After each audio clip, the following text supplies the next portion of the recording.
Em maio de 1945, a queda de Berlim não significou segurança nem paz. Para milhares de mulheres, o fim da guerra abriu um novo inferno. A derrota do Reich se misturou com um castigo coletivo que desencadeou abusos de uma magnitude difícil de ocultar. As ruas em ruínas e os abrigos subterrâneos se transformaram em cenários de medo permanente. Não havia proteção, não havia autoridade. O que ocorreu nessas semanas deixou marcas que sobreviveram a gerações inteiras e que raramente foram reconhecidas na memória oficial da guerra. Até onde chegou a violência quando já não havia exército que as defendesse? O que revelam os registros médicos sobre o sofrimento ocultado durante décadas? Por que este capítulo continua sendo ignorado na memória oficial da guerra? Berlim em agonia, a cidade das mulheres. Em abril de 1945, Berlim tinha deixado de funcionar como capital. Após anos de bombardeios ininterruptos, a superfície urbana encontrava-se devastada. Mais de metade dos edifícios apresentavam danos graves e bairros inteiros tinham ficado reduzidos a escombros que bloqueavam as artérias principais, obrigando a população a deslocar-se por trilhas improvisadas entre ruínas.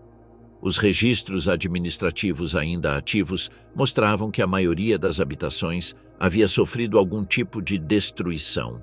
Uma proporção considerável resultava completamente inabitável.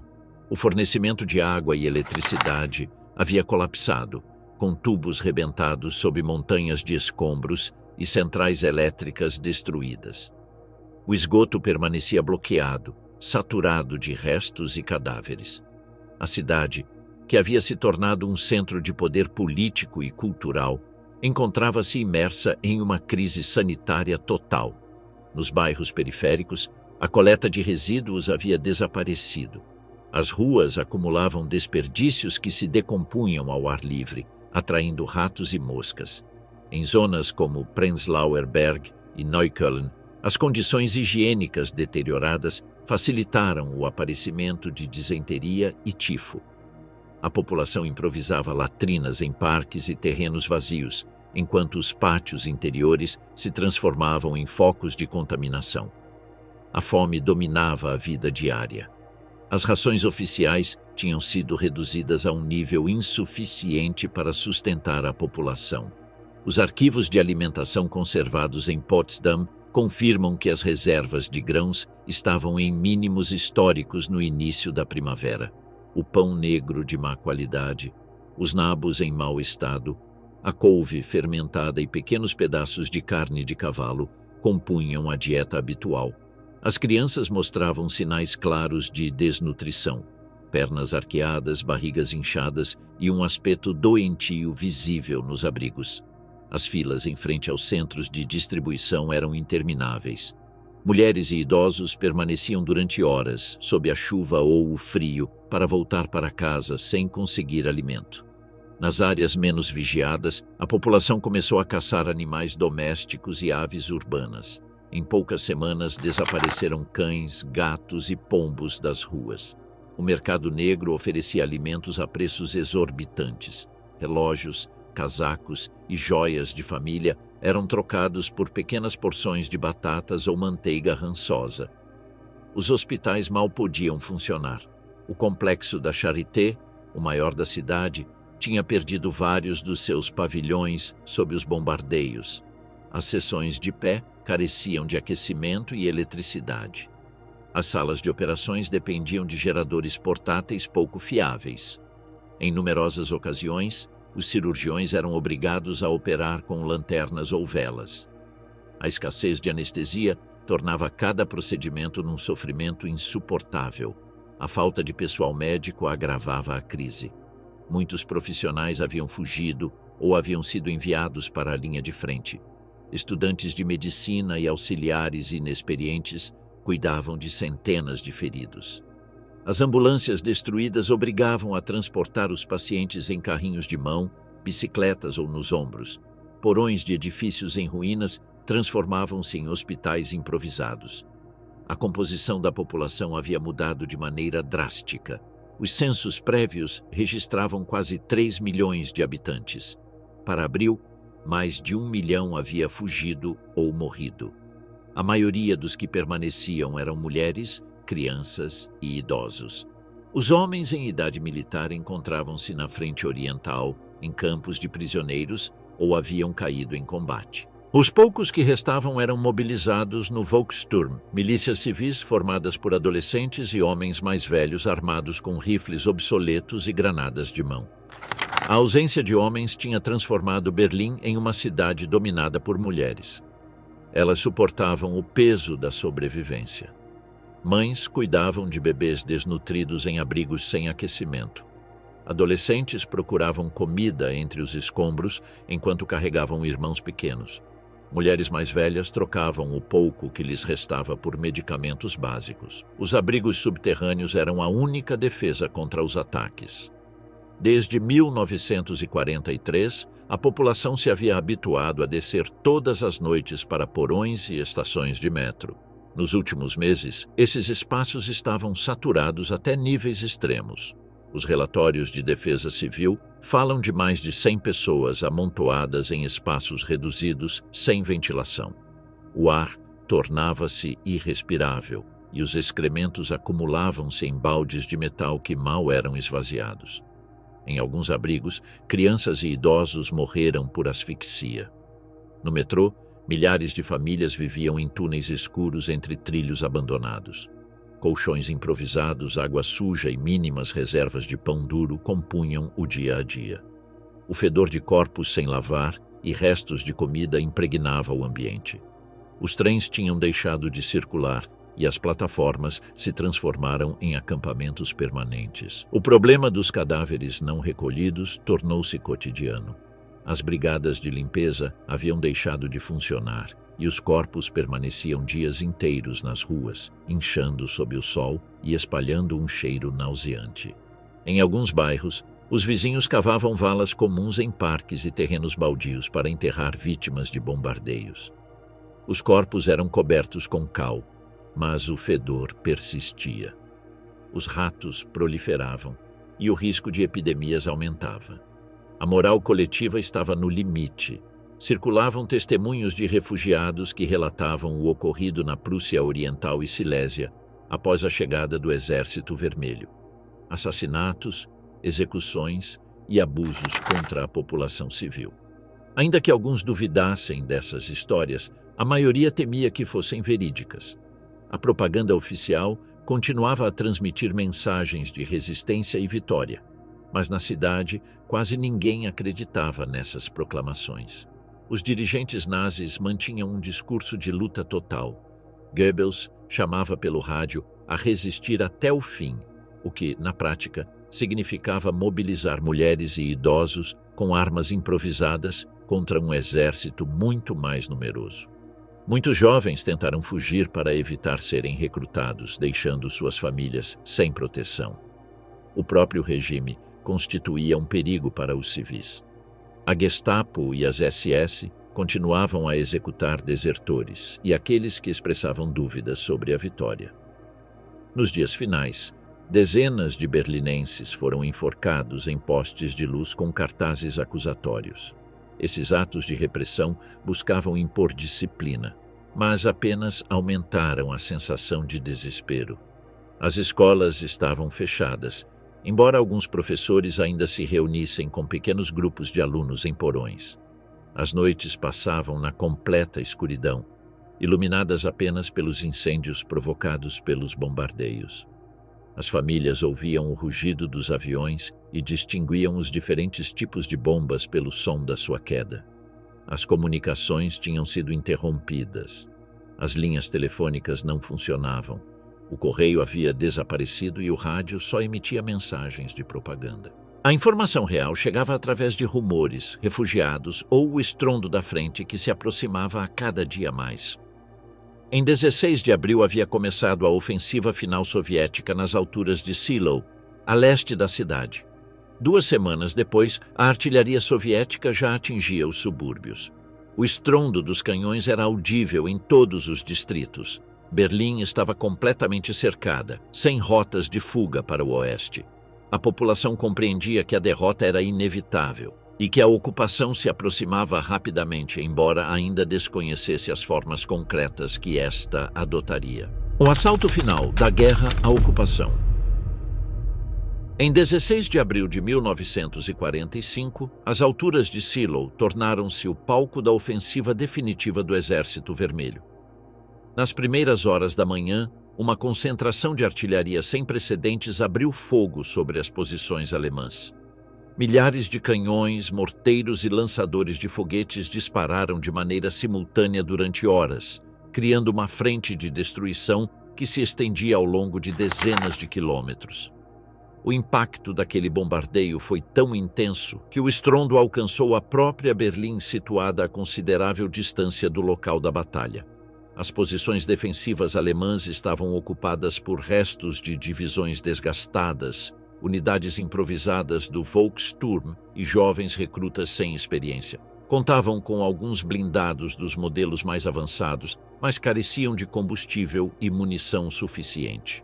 A maioria combatia a partir de trincheiras cavadas apressadamente em terrenos alagados, com fuzis antigos e granadas de mão. O contraste com o poder de artilharia soviético deixava evidente que aquelas defesas não resistiriam por muito tempo. Após vários dias de combates em torno do rio Oder, as formações soviéticas, sob o comando de Zhukov e Konev, conseguiram penetrar as linhas inimigas. No dia 21 de abril, as primeiras colunas blindadas alcançaram os subúrbios orientais da capital alemã. Desde então, a artilharia e os tanques soviéticos começaram a ser sentidos dentro da cidade, que se transformou em um campo de batalha urbano.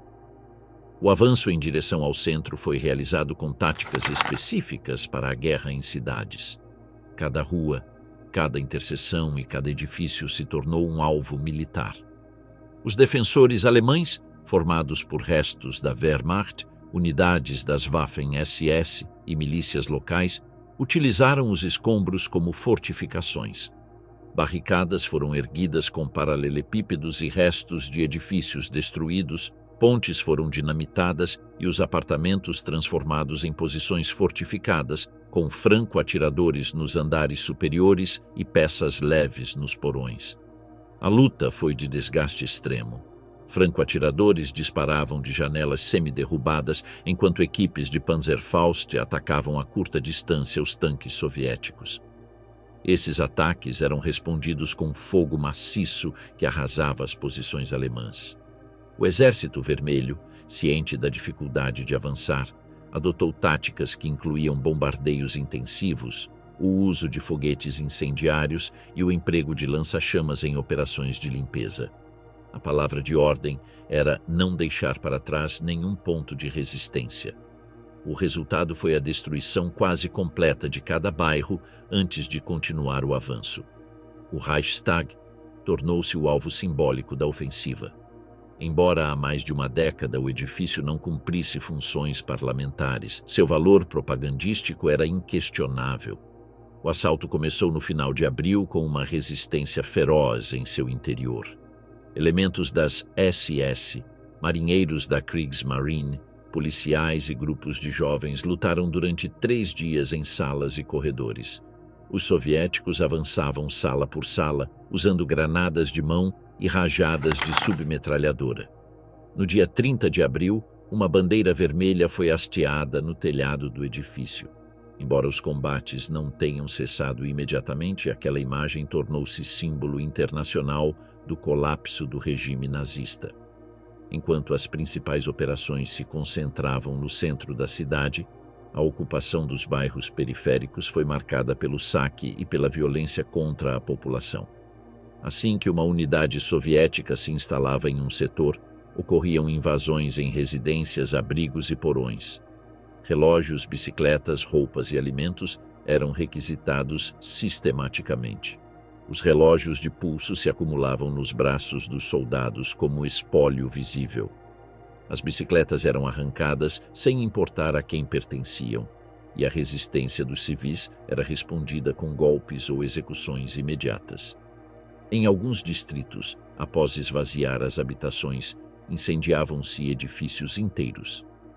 Famílias inteiras foram desalojadas à força e obrigadas a buscar refúgio em ruínas ou em porões comunais já saturados. As estações de metrô e os abrigos subterrâneos que haviam servido como proteção contra os bombardeios tornaram-se cenários de violência. Os soldados forçavam as entradas, revistavam os homens à procura de uniformes e executavam sumariamente aqueles que encontravam com roupas militares, sem verificar se eram soldados ativos ou simples civis. Posteriormente, separavam as mulheres e cometiam abusos sexuais no mesmo local ou em espaços próximos. Um hospital em Prenzlauer Berg registrou a chegada de adolescentes com ferimentos graves após serem agredidas em abrigos. Em pelo menos um caso documentado, a vítima morreu no dia seguinte por hemorragias internas.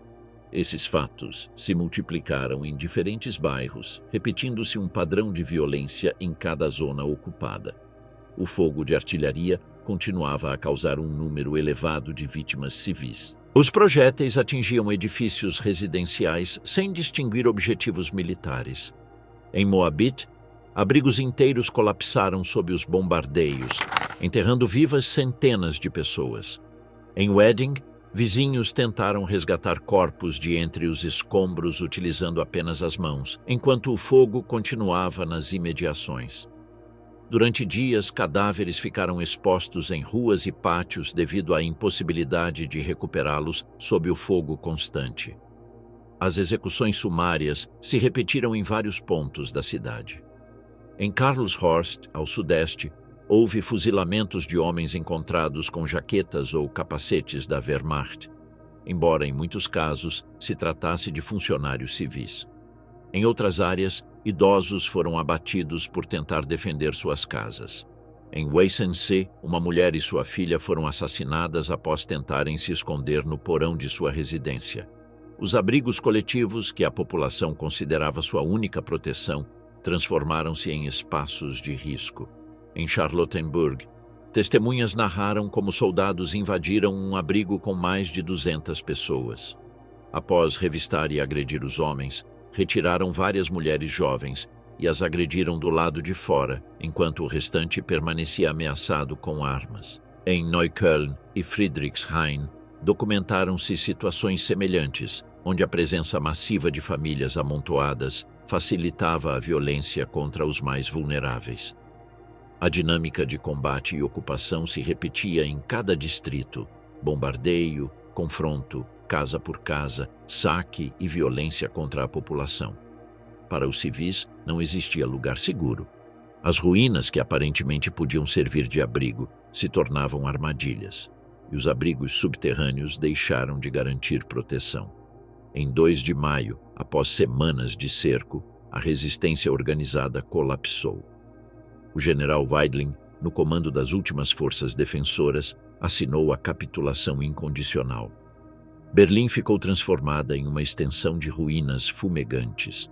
A combinação de combates urbanos, execuções, saques e violência sistemática havia transformado a cidade em um espaço dominado pela destruição e ocupação militar, com uma população civil presa em uma situação de absoluta indefensibilidade. Vingança planejada, o ódio soviético como arma.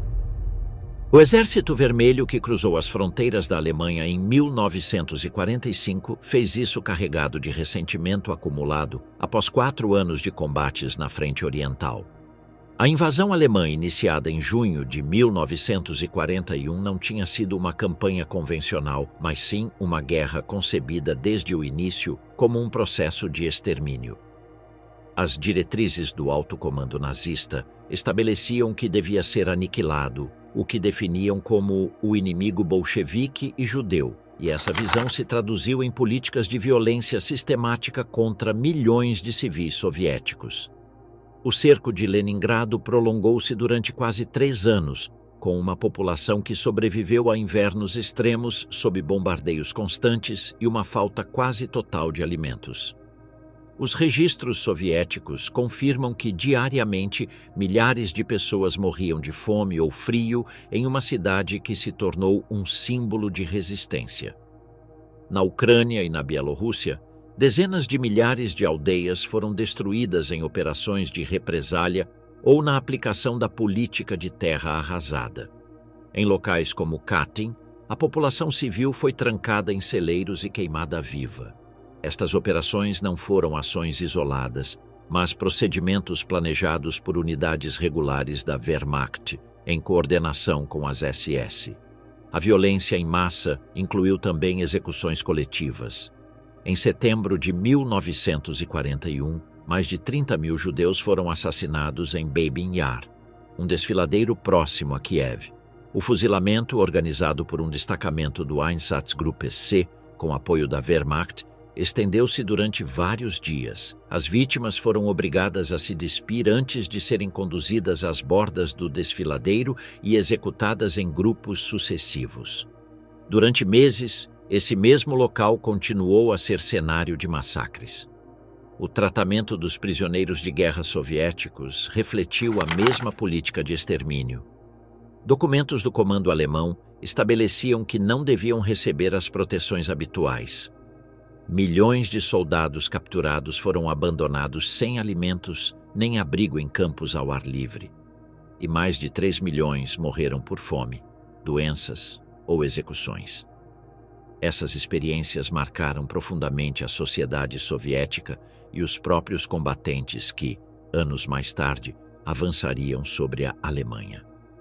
A Batalha de Stalingrado, desenvolvida entre 1942 e 1943, consolidou a ideia de uma resistência extrema frente ao invasor.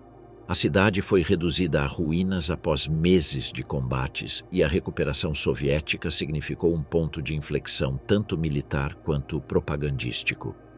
Os soldados que depois participaram na ofensiva em direção a Berlim tinham visto suas famílias morrerem em aldeias devastadas, tinham experimentado fomes em trincheiras geladas e tinham atravessado territórios semeados de valas comuns. Este ressentimento coletivo não foi espontâneo, mas foi canalizado e reforçado pela propaganda soviética. Desde 1942, o jornal Krasnaya Zvezda publicou artigos de Ilya Ehrenburg que incitavam de maneira explícita a matar o inimigo. Seus textos circularam amplamente entre as tropas em forma de panfletos e folhas soltas, com frases que ordenavam assassinar os alemães em qualquer circunstância. Embora alguns oficiais criticassem a crueza dessas mensagens, nunca foram censuradas. A linha oficial validava que não existia diferença entre soldados alemães e população civil. A propaganda insistia que todo o povo alemão era culpado pelos crimes cometidos no leste. Os discursos no rádio e a distribuição de impressos repetiam que cada família alemã tinha colaborado de algum modo na maquinaria bélica do Reich. Panfletos distribuídos antes da ofensiva na Prússia Oriental afirmavam que não existiam alemães inocentes e que mulheres e idosos também eram responsáveis. Com essa retórica, a fronteira entre combatentes e civis foi deliberadamente apagada.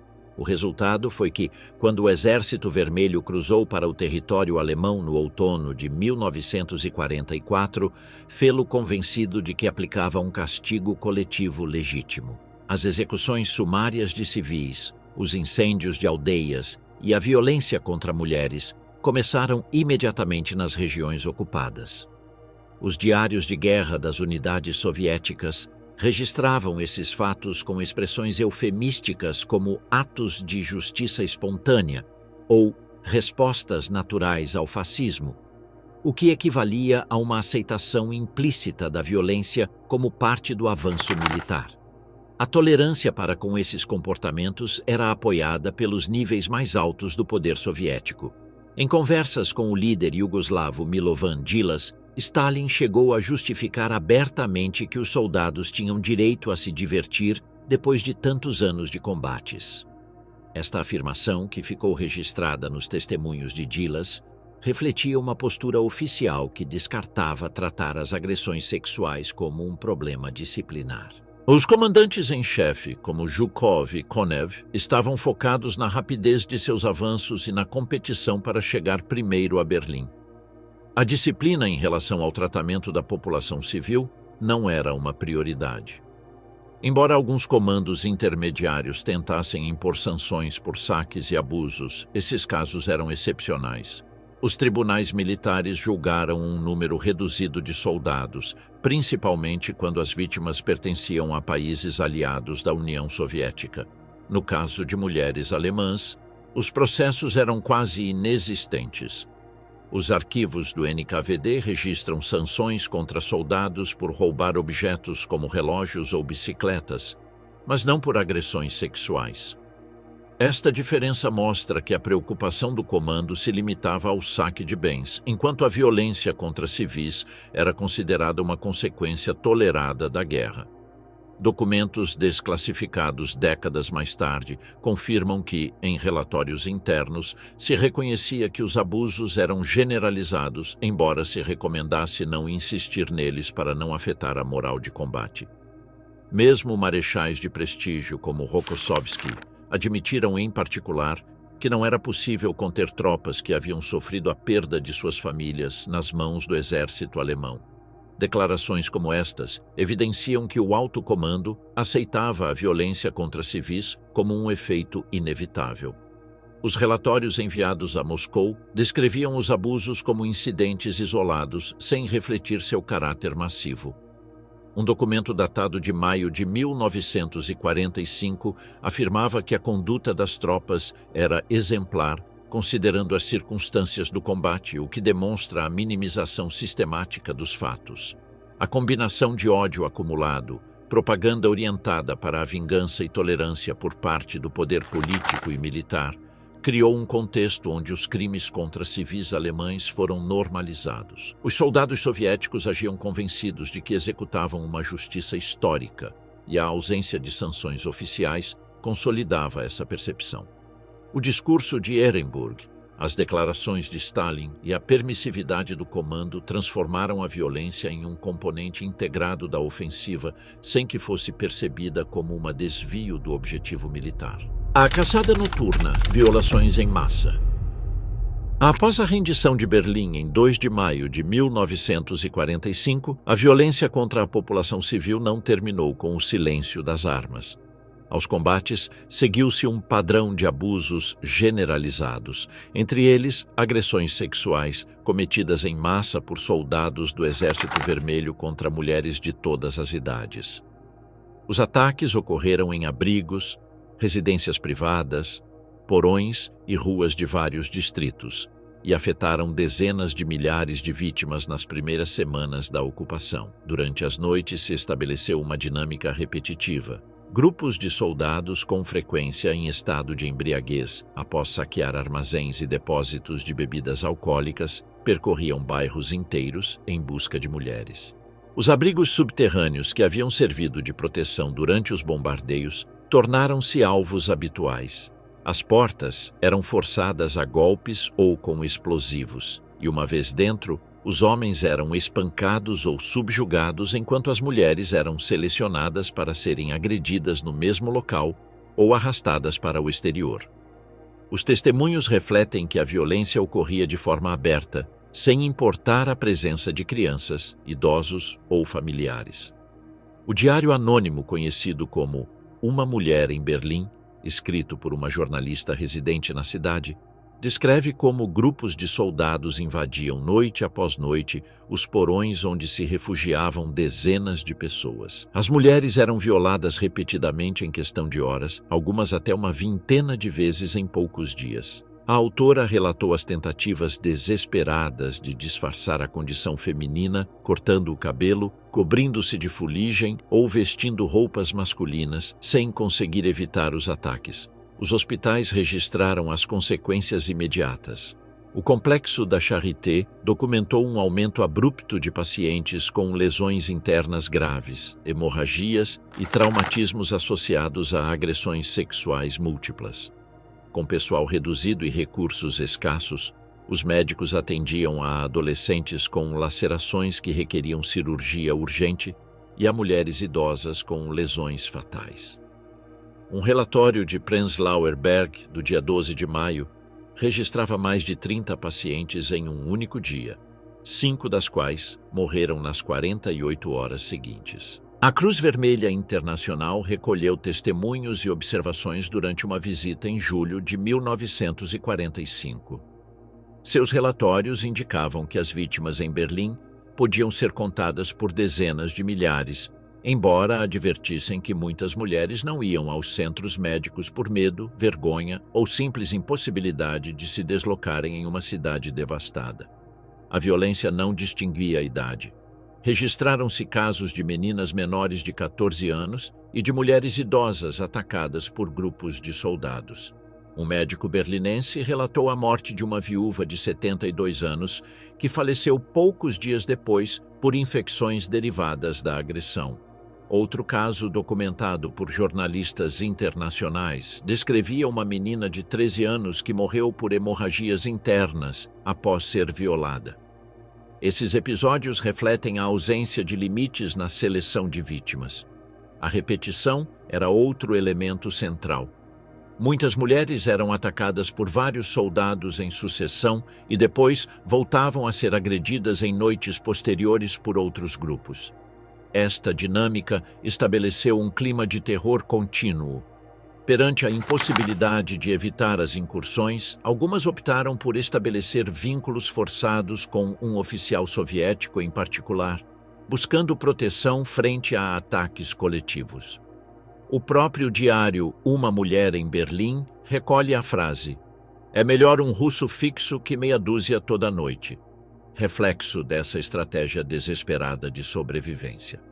Os abrigos comunitários tornaram-se cenários especialmente vulneráveis. Em Neukölln, um grupo de soldados entrou em um porão com mais de 200 pessoas, bateu nos homens presentes e levou várias mulheres para estuprá-las na rua. Em Pankow, foi documentada a agressão simultânea a uma mãe e sua filha adolescente na frente de familiares que não puderam intervir.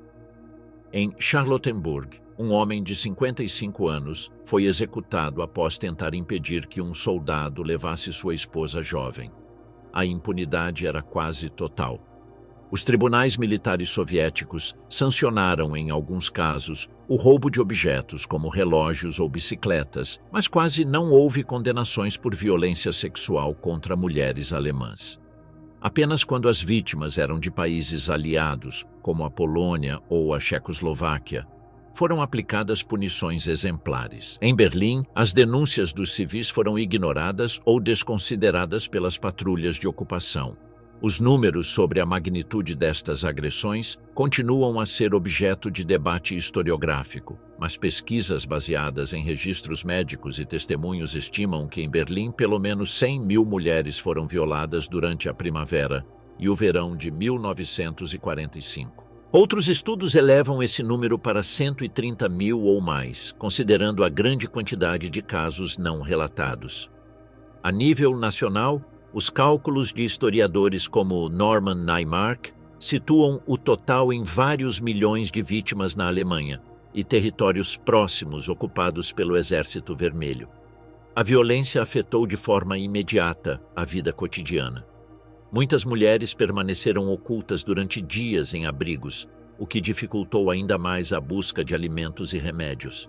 Quem saía para procurar provisões fazia-o em grupos durante as horas de luz e evitando completamente as ruas após o anoitecer.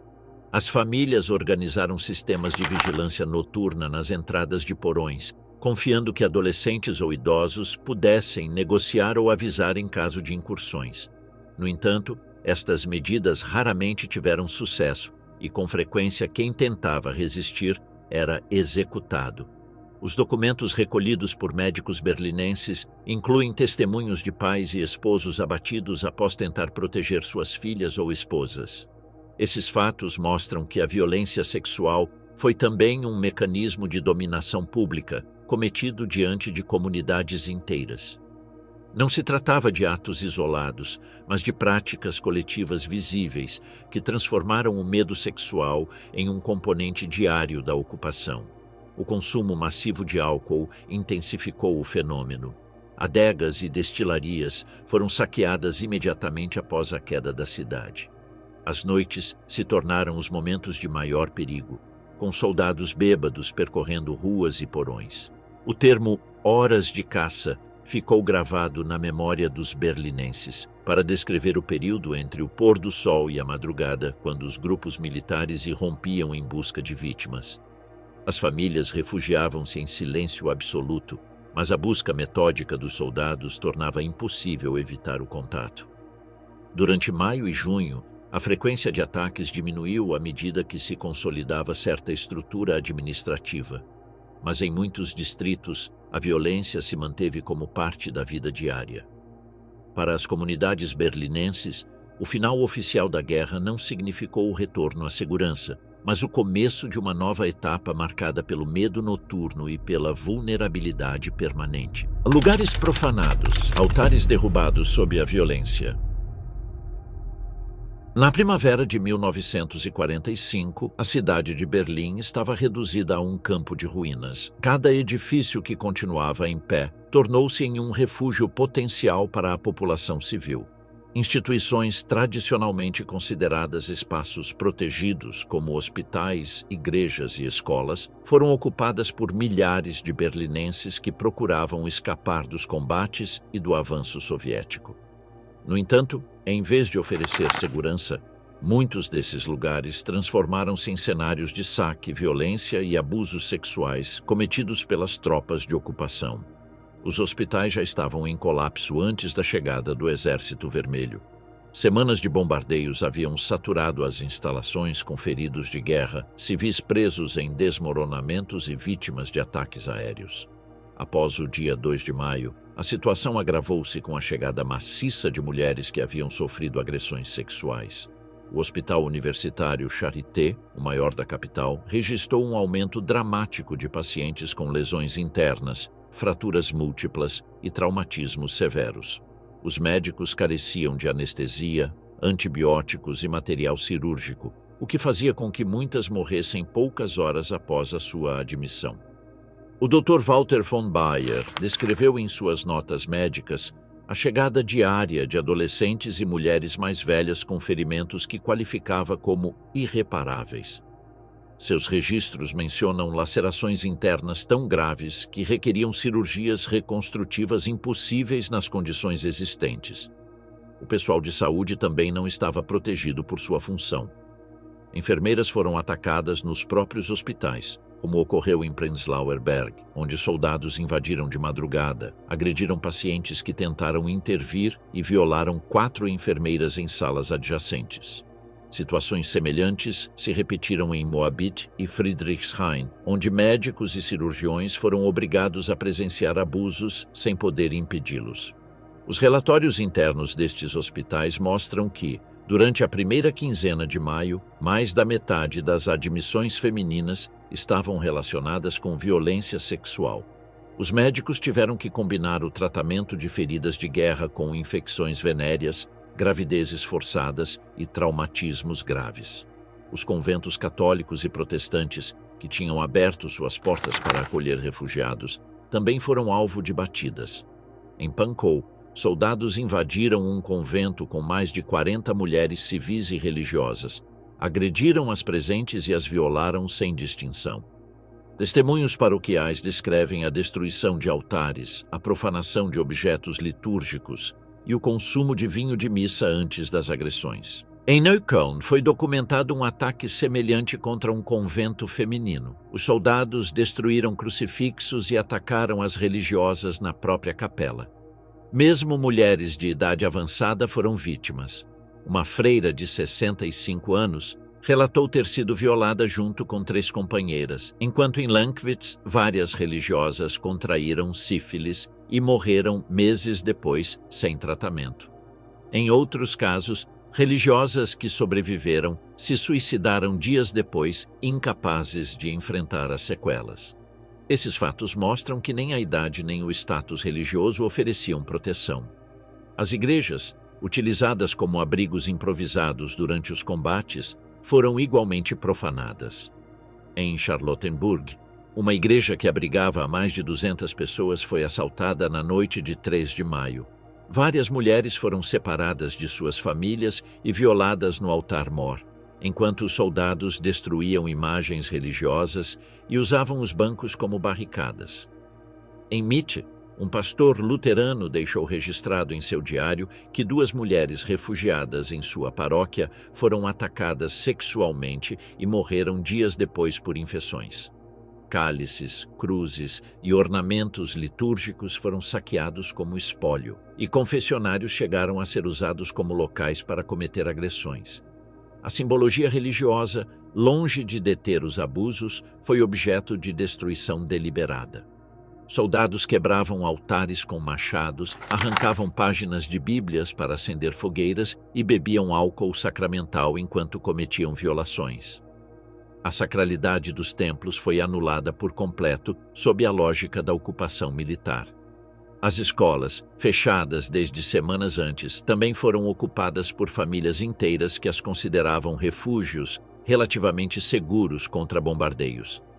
As salas de aula se transformaram em dormitórios coletivos improvisados. No entanto, essas concentrações de civis se tornaram alvos de ataques. Em Friedrichshain, um grupo de alunas de 15 a 17 anos foi atacado durante 3 noites consecutivas.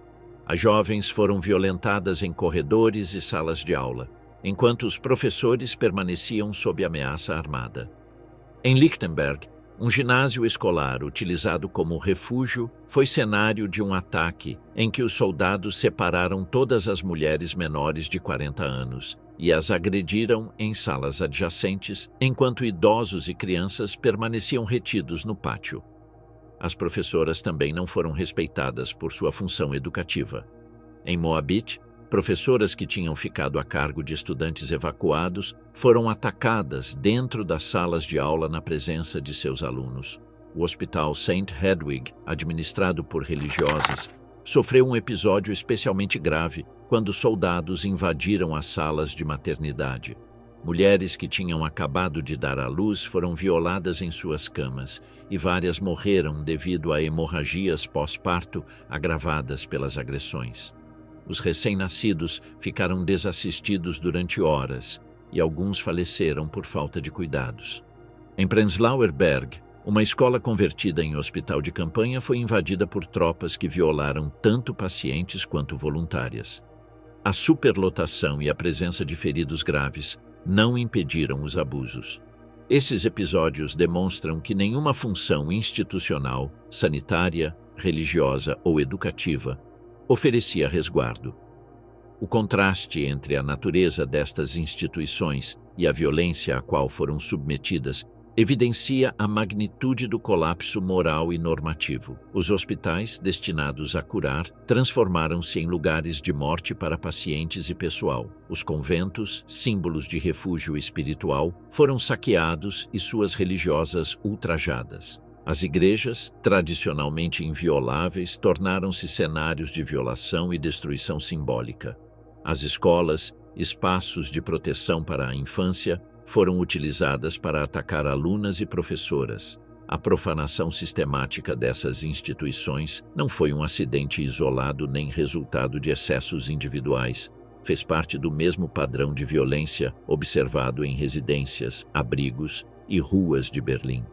A diferença residia no fato de que o ataque a esses locais tradicionalmente protegidos tornou mais visível a ausência total de limites no comportamento das tropas de ocupação. Após a rendição, Berlim mergulhada em doença e suicídio.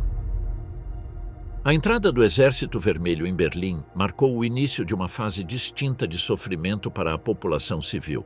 A destruição material e a violência direta sucederam-se consequências médicas e sociais que transformaram a cidade em um cenário de emergência humanitária.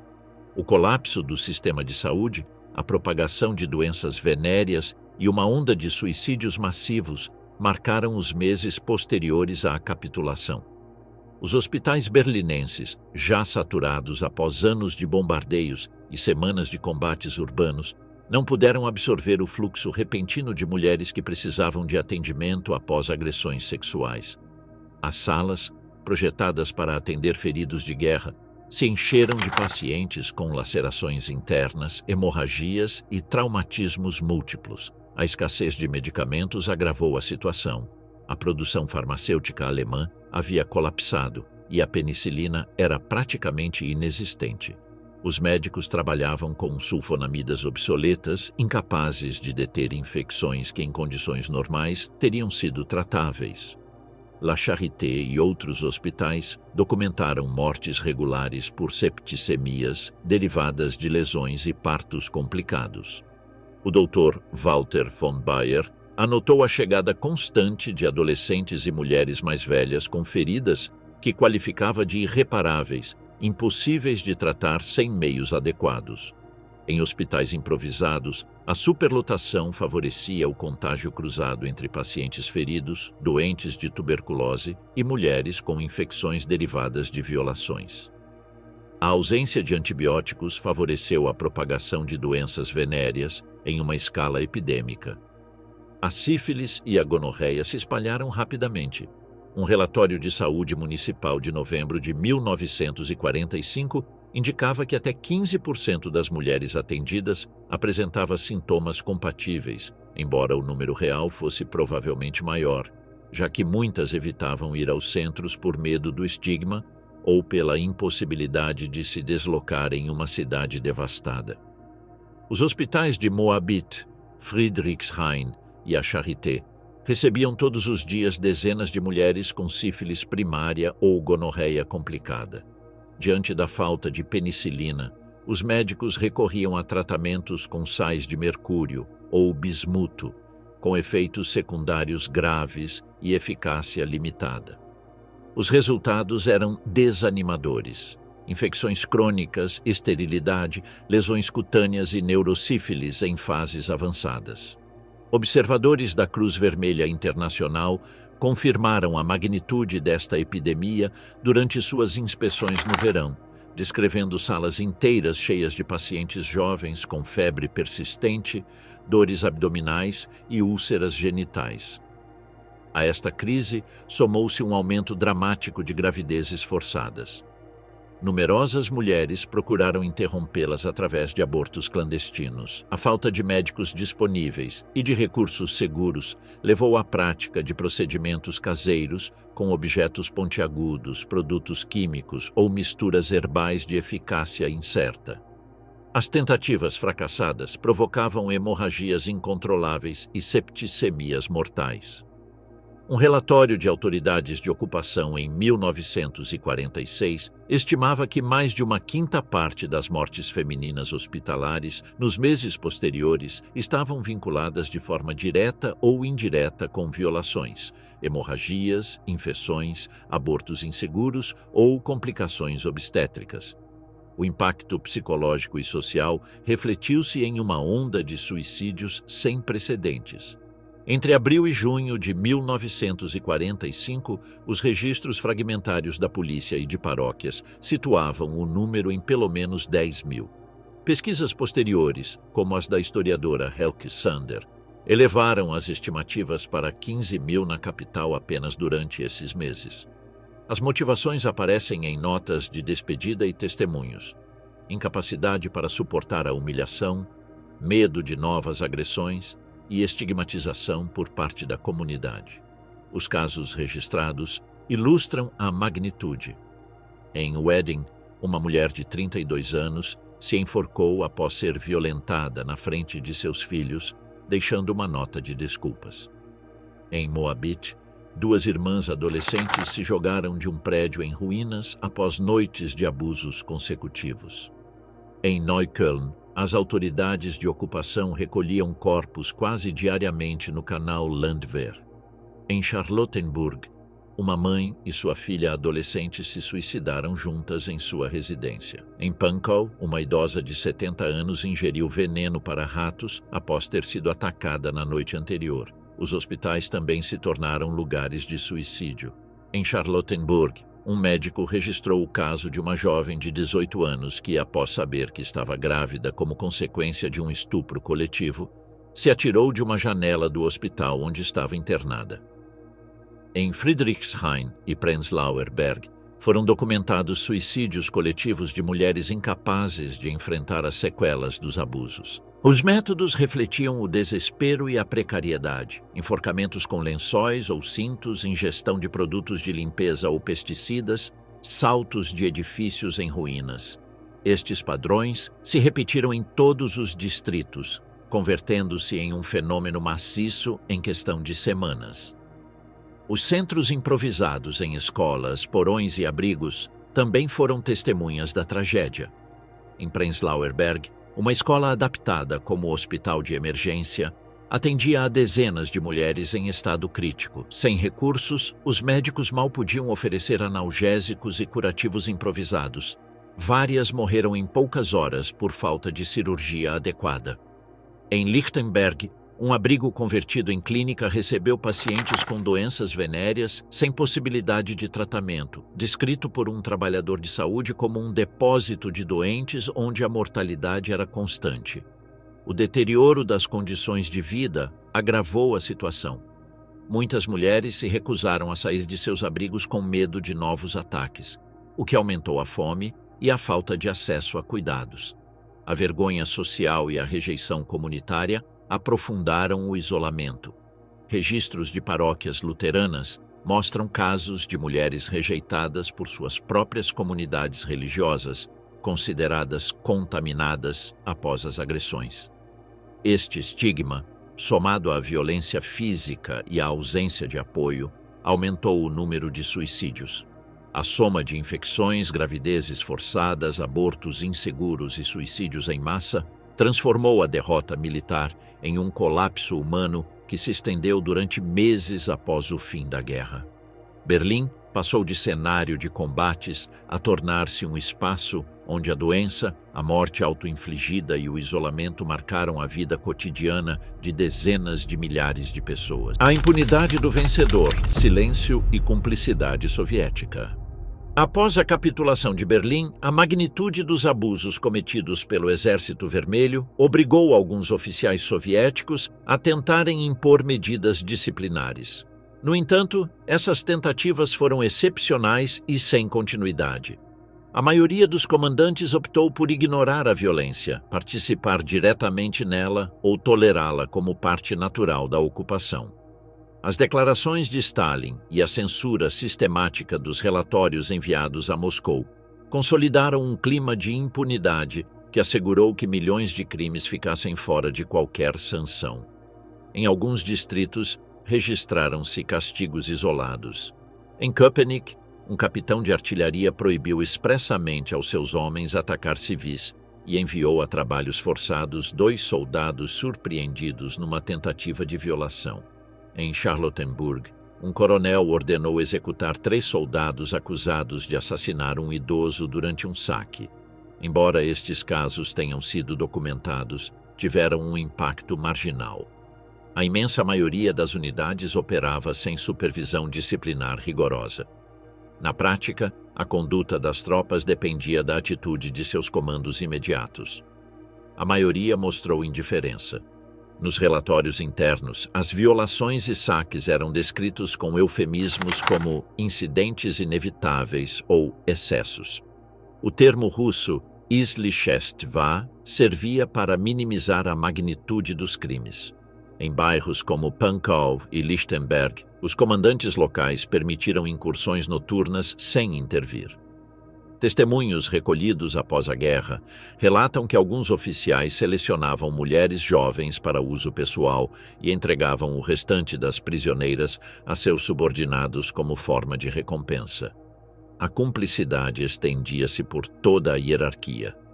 Tenentes e capitães que tinham capacidade de impor disciplina ignoravam os abusos ou participavam deles.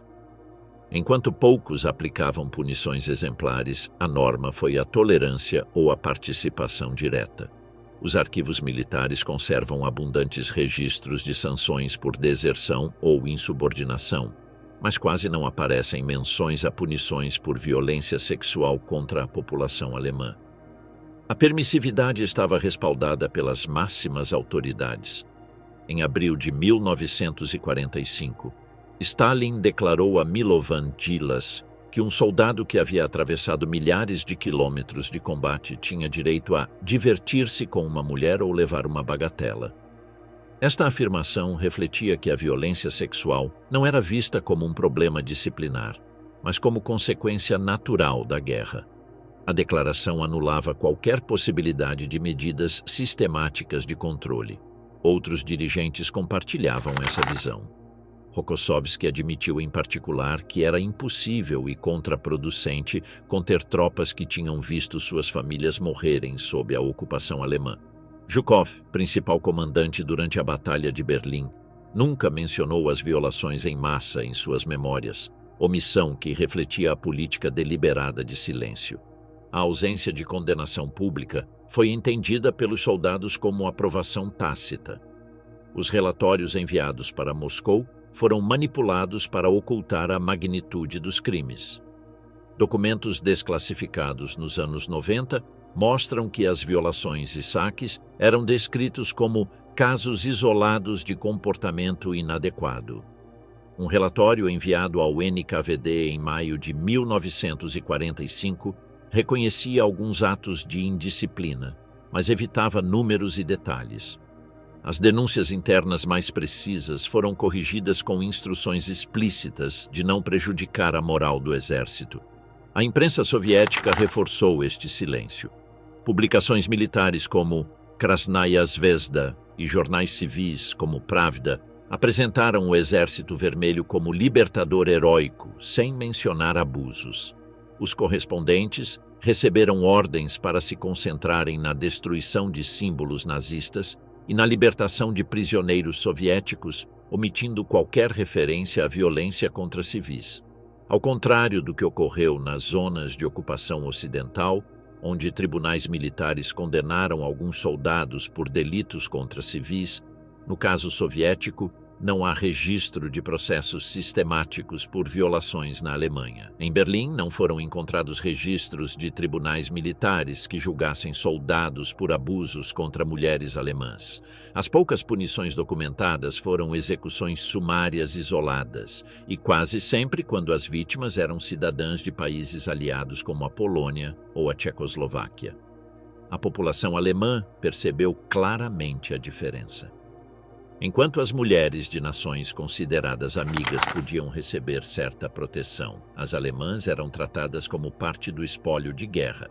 Esta distinção refletia uma lógica de punição coletiva. As mulheres alemãs não mereciam proteção porque pertenciam à nação agressora. A impunidade foi absoluta. Nenhum comandante soviético de alto escalão foi responsabilizado pelos crimes cometidos sob seu comando, nem durante a guerra, nem nas décadas posteriores.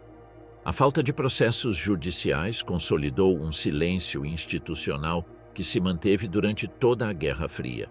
Na narrativa oficial soviética, os abusos não existiram.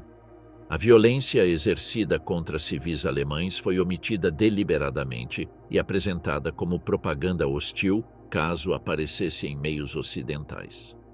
A ocupação de Berlim foi registrada como uma vitória heróica que libertou a Europa do fascismo, sem espaço para reconhecer as vítimas civis alemãs.